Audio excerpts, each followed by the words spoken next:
प्रधानमंत्री नरेंद्र मोदी के अमेरिकी दौरे के महज 24 घंटे के भीतर भारत को नेटो सम्मान दर्जा मिल गया। ये दर्जा अमेरिका अब तक सिर्फ अपने सबसे करीबी सहयोगी देशों को देता था। इस फैसले के बाद भारत को अमेरिका की एडवांस टेक्नोलॉजी, आधुनिक हथियार और सामरिक समर्थन मिलेगा। नरेंद्र मोदी जी का विजिट टू यूएस। हाँ, गन्स एंड रोजेस मतलब रोमांस भी है उनका डोनाल्ड ट्रंप के साथ। फिर उनके डिफेंस डील्स हो रही हैं बड़ी बड़ी, जिनको लेकर पूरी दुनिया में हेडलाइंस बन रही हैं। और उनकी जो प्रेस कॉन्फ्रेंस है उसमें भी बहुत से सवालों के जवाब हुए, डोनाल्ड ट्रंप ने भी जवाब दिए। टैरिफ रिलैक्सेशंस लेके, उसके तोहफे लेके नरेंद्र मोदी गए हैं डोनाल्ड ट्रंप के पास। लेकिन मुझे आपसे ये जानना है कि ये फोर्थ ग्लोबल लीडर हैं जो डोनाल्ड ट्रंप के ऑफिस संभालने के बाद अमेरिका का विजिट कर रहे हैं। कितना सिग्निफिकेंट लगा है आपको उनका ये विजिट टू यूएस? देखिए, और ये बड़ी सख्त लाइन लेते हैं पाकिस्तान के, और इंडिया के ये बड़े करीब है। ठीक है, तो आपको इससे पता चल जाएगा कि ये इनका मकसद क्या है। इनका मकसद यही है कि पाकिस्तान, असल में सच पूछे तो मुझे नहीं लगता कि पाकिस्तान में कोई भी ऐसी एक जमात है जो पाकिस्तान का सोचे, जो मुल्क का सोचे, जो तो बासित साहब मुझे मुख्तसरन बताइएगा, मोदी साहब का दौरा वाशिंगटन कामयाब रहा या नाकाम? देखिए, जो ऑप्टिक्स हैं उससे तो यही लगता है कि कामयाब रहा है। I was expecting this answer. हाँ, लेकिन बात जो But है सही करनी I'm चाहिए। still interested, ये जो लेकिन कह के आप जो आगे बात करेंगे। नहीं, बहुत से हवालों से कामयाब रहा है। मोदी साहब को और भारतीयों को खुश होना चाहिए कि अमेरिका और भारत के जो ताल्लुकात हैं मजीद आगे की जानिब बढ़ रहे हैं। दो तीन बड़ी इंटरेस्टिंग चीज़ें। लेकिन इंडिया आ रहा है तो इंडिया तो उसकी हमेशा यही कोशिश होती है कि पाकिस्तान को ज़्यादा से ज़्यादा जो है वो आइसोलेट रखा जाए, और वो कामयाब भी हो जाता है। और दूसरी बात यह है कि इंडिया एक बहुत बड़ा मुल्क है। बाकी मुल्क सोचते हैं कि उसके साथ तिजारत की जाए। पाकिस्तान, असल में सबसे बड़ी बात यह है कि पाकिस्तान की अपनी गलती है, पाकिस्तान की प्रायोरिटी नहीं है इस तरह। तो नमस्कार दोस्तों, स्वागत है आपका भारत टेक न्यूज़ की एक नई वीडियो में। दोस्तों, वीडियो चल गई तो एक लाइक करना, कमेंट करना, शेयर करना, और जो भाई भी पहली बार सब्सक्राइब करना। तो दोस्तों, एक बहुत बड़ी अपडेट निकल के आ रही है कि मोदी साहब को अभी अमेरिका से आए हुए 24 घंटे भी नहीं हुए और ट्रंप साहब ने ऐलान कर दिया है कि मैं भारत को नेटो का सामान देता हूं। भारत ने तो अपनी इच्छा से मना कर दिया था कि हमको नेटो में शामिल नहीं होना है, लेकिन ट्रंप साहब बोले कि मैं आपको ये सामान देना चाहता हूं।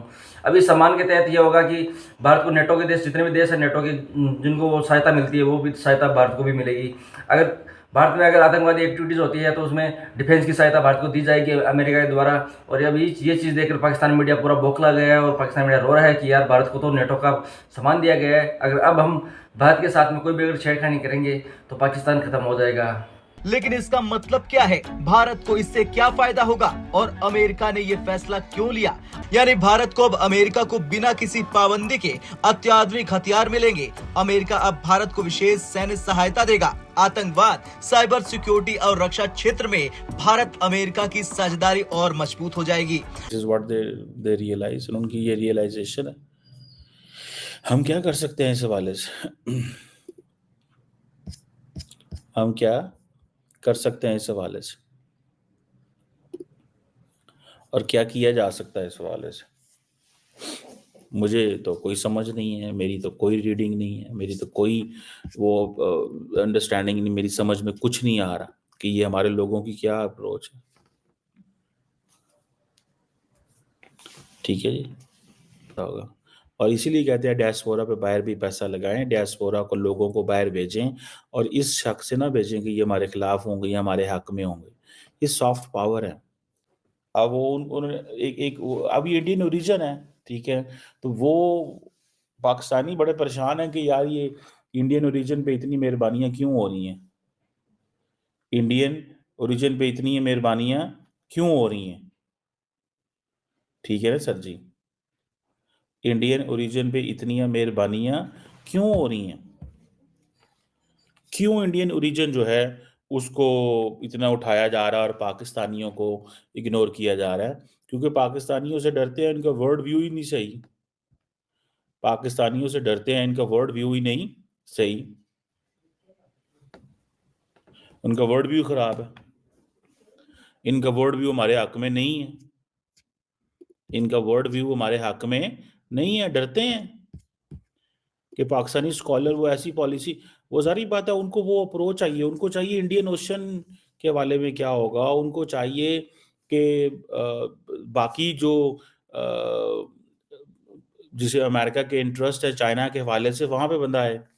सो ये बात मान लें, ये बात समझ लें, इस बात को जान लें, मान लें, समझ लें और जान लें, जो मैं रीड कर रहा हूँ कि इंडिया जो है उसने अपनी स्पेस अब वो इंडियन स्कॉलर्स को भी आगे आगे से आगे लेके जा रहे हैं, स्कॉलर्स को भी आगे से आगे लेके जा रहे हैं, और वो कह रहे हैं कि भाई हमने लेके जाना है इनको, और हम लेके जाएंगे और हम करेंगे, ये वो अब कह रहे हैं। ना हमारा कोई स्कॉलर है वहाँ पे, ना हम कोई कम्पीट कर सकते हैं, ना हम बोलते हैं, ना हमारी स्ट्रेटेजिक साइलेंस की पॉलिसी हमने अडॉप्ट की हुई है। तो मुझे तो नहीं कुछ भी, मैं तो कुछ चीज़ को अंडरस्टैंड नहीं कर रहा कि हम ये क्यों कर रहे हैं और कैसे कर रहे हैं। आई विश के इस पे थोड़ा सा जो है वो हमारी हुकूमतें सोचें कि स्कॉलर्स पे पैसे लगाने चाहिए। प्रायोरिटी नहीं, आपने कहा कि इंडिया जो है हमें आइसोलेट कर रहा है, और वो उनका मिशन भी है, और मोदी साहब भी बहुत दफ़ा कह चुके हैं कि हमने पाकिस्तान को जो है आइसोलेट कर लिया। वो मीडिया को लेके देखे, वो इंटरनेशनल फोरम्स को देखे। ओमान हमारा पड़ोसी मुल्क है, इंडियन ओशन कॉन्फ्रेंस कर रहा है, लेकिन उससे पाकिस्तान को इन्वाइट नहीं है क्योंकि इंडिया वहाँ पर जा रहा है। सर, इंडिया तो अपने मिशन में कामयाब हो रहा है, हम क्या कर रहे हैं? देखिए, मैंने फिर यही कहा ना, जब तक आप अपनी प्रायोरिटीज़ को सेट नहीं करेंगे, हाँ। आप मुल्क का नहीं सोचेंगे, आप अपनी आवाम का नहीं सोचेंगे, तो उस वक्त तक आप कुछ भी नहीं कर सकते। तो इंडिया की रिस्पेक्ट किसी क्यों भी- इतनी है इस्लामिक कंट्रीज़ में? इंडिया की इसलिए है कि इंडिया ने, देखिए सबसे बड़ी बात यह है कि दोनों मुल्क एक साथ आज़ाद हुए थे।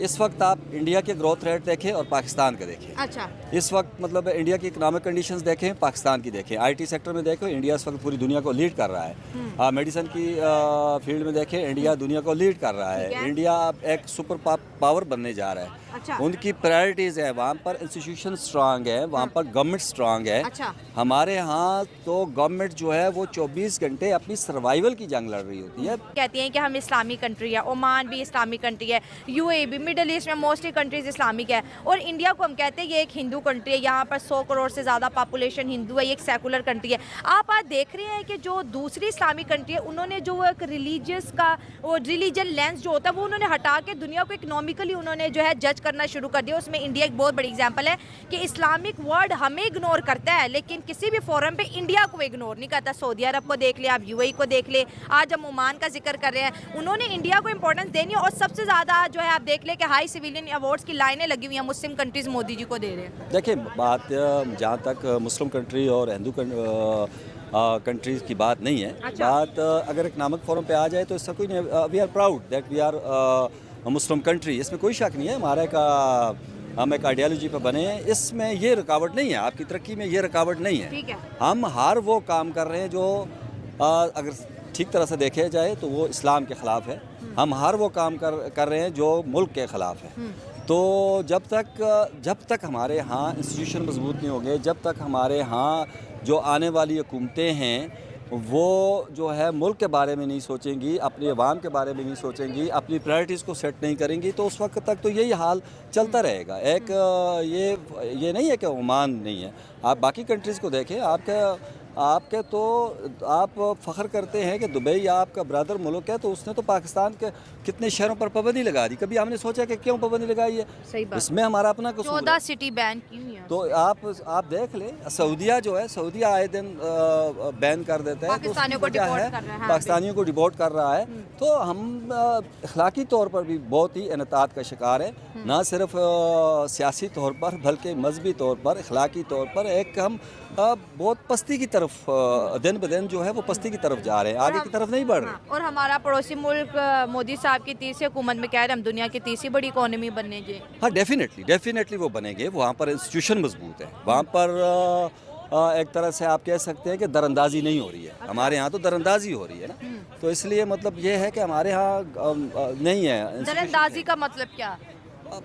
मतलब देखें ना कि गवर्नमेंट जो बनती हैं वो कैसे बनती हैं ये सबको पता है। इस वक्त अच्छा, टॉक ऑफ द ठीक टाउन है। हाँ। हर बच्चा, हर जवान, हर बूढ़ा इलेक्शन और सिलेक्शन का मामला आ गया। इलेक्शन कैसे होते हैं, फिर जिसको जितवाना होता है वो जीत जाते हैं। मतलब तो ये ज़्यादा मैं कहूँगा इंडिया का इतना नहीं है रोल जितना यहाँ के पॉलिटिशियंस का रोल है। अच्छा, ठीक है, इनकी नीयत कोई इतनी अच्छी नहीं है। अच्छा। ये जितनी अवाम है सब जानती है, अब जिससे मर्जी पूछ लीजिए। अच्छा, ठीक है। ठीक है। हाँ। इंडिया का कोई इतना खास नहीं है। यहाँ की अगर इनकी नीयत साफ हो जाए ना, हाँ। हर मुल्क बुलाएगा इनको।